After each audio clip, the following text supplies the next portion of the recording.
बुध बुद्धि का कारक है, धन संपदा का कारक है, लेकिन अब यही ग्रह जो बुध है वो वक्री हो रहा है, यानी अपनी चाल को टेढ़ी कर रहा है। अब ये टेढ़ी चाल कितने लोगों के जीवन में, देश के लिए कितना टेढ़ा हो जाती है और क्या क्या चुनौतियां लेकर आएगा, ये बताएंगे हमें डॉक्टर अरविंद त्रिपाठी जी। अरविंद जी, इसके बारे में जरा समझाइए विस्तार से हमारे दर्शकों को कि वक्री होना क्या होता है, क्या ये स्थान बदलने जैसा होता है किसी भी ग्रह के? नहीं, देखिए सारे ग्रह जो है वक्री होते हैं। तो वक्री का मतलब होता है घर पीछे, मतलब वक्री लोग सोचते हैं क्या होता है, एक होता है वक्री, एक होता है मार्गी।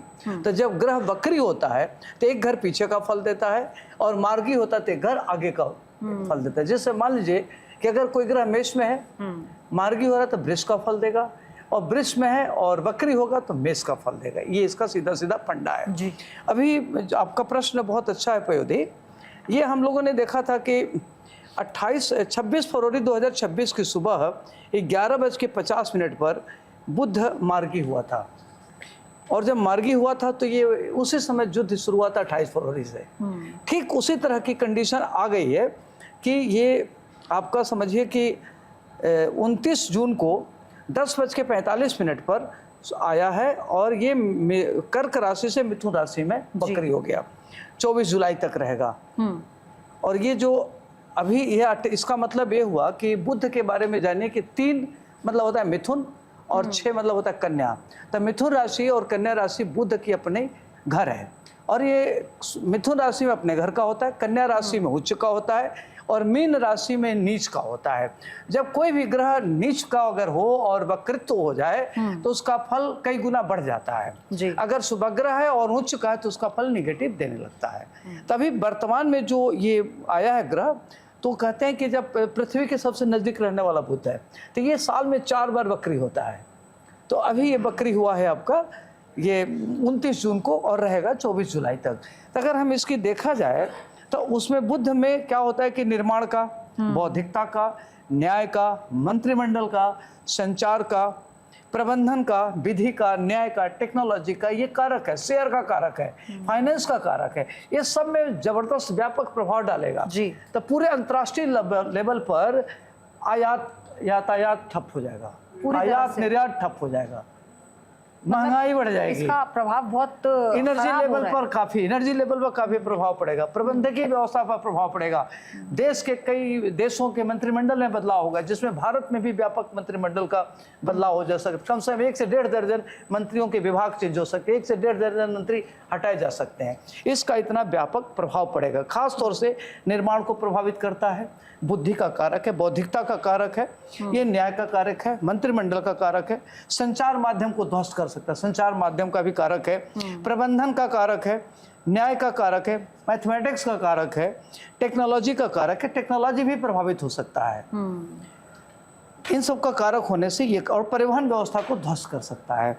तो अब हम आते हैं कि जो अभी ग्रहों की पोजीशन है, भारत की कुंडली में वृष लग्न में मंगल है और मिथुन राशि का बुध है, तो कर्क राशि से बुध राशि में गया। तो ये जब जाएगा तो एक तो आर्थिक व्यवस्था को गड़बड़ करेगा ये, और व्यापार को गड़बड़ करेगा, सिस्टम को प्रभावित करेगा। तो अभी तत्काल प्रभाव से युद्ध शुरू हो सकता है जो 24 जुलाई तक चलेगा, 2 सप्ताह तक ये युद्ध चलेगा। अच्छा। और युद्ध बड़े लेवल पर भी हो सकता है, मध्यम लेवल पर भी हो सकता है। दोनों बात नहीं मानेंगे, ना अमेरिका ईरान की बात सुनेगा, ना ईरान अमेरिका की बात सुनेगा। इसमें 2-4 देश और सम्मिलित हो सकते हैं इस लड़ाई में। तो ये युद्ध की स्थिति भयानक हो सकती है। इसका भारत पर क्या असर होगा? भारत पर असर इसका पड़ेगा, एक तो शेयर पर असर पड़ेगा, गोल्ड पर असर पड़ेगा, फिर से व्यापार असर पड़ेगा, कूटनीतिक मामलों में असर पड़ेगा, इसका भारत पर भी असर पड़ेगा, पूरे विश्व में इसका व्यापक असर पड़ेगा। नंबर 1, जब ये पढ़ रहा था तो मंगल दोष है, तो मंगल दोष के नाते मंगल लग्न में बैठ गया, तो यहाँ के जो प्रधानमंत्री हैं अपने कूटनीतिक व्यवस्था के द्वारा अपने देश की जो अर्थव्यवस्था है उसको ये कंट्रोल करने में सक्षम रहेंगे। नंबर 1। और कर्क राशि से मिथुन राशि में द्वितीय भाव में, द्वितीय भाव विद्या बुद्धि बौद्धिक का कारक होता है, तो धन की स्थिति अच्छी होगी, धन बहुत ज्यादा प्रभावित नहीं होगा। ये सब कुछ लगेगा कि आउट ऑफ कंट्रोल है, लेकिन कंट्रोल में आ जाएगा। शनि चंद्रमा पिशाच योग बनाता है, तो इनकम का जरिया बढ़ेगा, कई महत्वपूर्ण कार्य होंगे। हंस पंच महापुरुष राजयोग बना रहा है, तो इससे भारत की अर्थव्यवस्था मजबूत होगी, भारत की डिप्लोमेसी पूरे विश्व में आगे जाएगी और भारत की अर्थव्यवस्था को लेकर, डिप्लोमेसी को लेकर, भारत के नेतृत्व को लेकर के एक विश्व के लिए चुनौती सिद्ध होगा भारत। तो भारत की महत्व और भूमिका बहुत बढ़ेगा, भारत के राजा की भूमिका बहुत महत्वपूर्ण होगी, तो इसमें भारत की भूमिका बड़ी महत्वपूर्ण हो जाएगी। अब इसमें जो युद्ध होगा, ईरान में अमेरिका में युद्ध होगा, इससे दोनों की स्थिति बड़ी खराब होगी, गल्फ कंट्री के लिए ठीक नहीं है। तो गल्फ कंट्री में एक बार पुनः युद्ध की स्थिति हो सकती है, हेल्थ को लेकर के दिक्कत आ सकती है, आपदा आ सकती है, ये सब चीज़ें हो सकती है।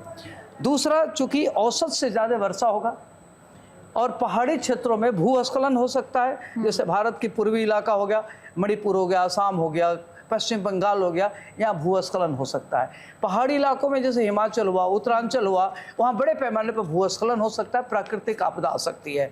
अपने साउथ में जैसे तमिलनाडु है, केरल है, वहाँ बड़े लेवल पर भूस्खलन हो सकता है, भुज में भूकंप आ सकता है, इस तरह की स्थितियाँ बनी हुई है। एनसीआर में भी भूकंप आ सकता है इस एक महीने के अंदर, लेकिन जो भूकंप आएगा उसके रिएक्टर पैमाने पर बहुत कम रहेगा, जिससे धन जन की हानि नहीं होगी।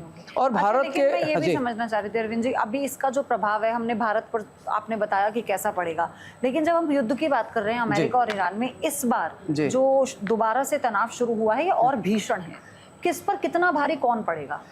देखिए, न तो अमेरिका झुकेगा न ईरान झुकेगा, और इसमें इजराइल की भूमिका बहुत महत्वपूर्ण होगी। इजराइल लड़ाई खूब कायदे से करेगा, इस बार अमेरिका बहुत मजबूती से ईरान पर आक्रमण करेगा, इससे ईरान का बहुत ज्यादा क्षति होगा।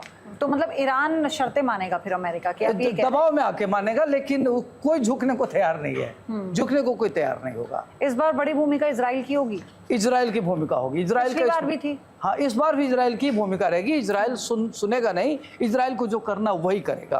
तो ये है पूरा, और ये जा करके 24 जुलाई तक ये चलेगा। 24 जुलाई के बाद 27 जुलाई से शनि फिर मार्गी हो रहा है, बकरी होगा, तो थोड़ा सा युद्ध की स्थिति में कुछ हो झुकेंगे, कुछ ही झुकेंगे, फिर इनकी शर्त मान करके उसमें समझौता हो सकता है। वह टाइम 21 से लेके 25 जुलाई तो इसका कुल मिलाकर भारत पर कोई दुष्प्रभाव नहीं पड़ने वाला है? देखिए, भारत के ऊपर दुष्प्रभाव पड़ेगा, लेकिन वो कंट्रोल में रहेगा। कंट्रोल में रहेगा। हाँ, कंट्रोल में रहेगा। आने वाली आपदा की चीज़ों को भाप करके उसमें कंट्रोल कर लेंगे, कुछ तरह की दिक्कत नहीं आएगी।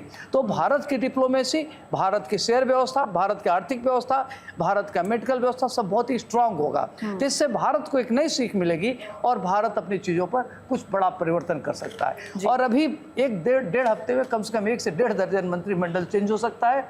जो टॉप पर है उनको खराब पोजीशन मिल जाती है, जो बहुत खराब पोजीशन पर हैं वो आगे जा सकते हैं, कुछ नए चेहरे आ सकते हैं। और जहां लगता है कि बहुत ज़्यादा बारिश होगी वहां सूखा पड़ेगा, जहां लगता है कि सूखा पड़ेगा वहां बहुत औसत से ज़्यादा बारिश होगी। तो कृषि का भी ये कारक है, तो कृषि अच्छा होगा। ये जी, बहुत बहुत धन्यवाद अरविंद जी आपका हमारे साथ जुड़ने के लिए। क्या आप जानते हैं श्री कृष्ण ही काली है? क्या आपको पता है राधा जी ने श्री कृष्ण के सामने कौन सी 3 शर्तें रखी थी?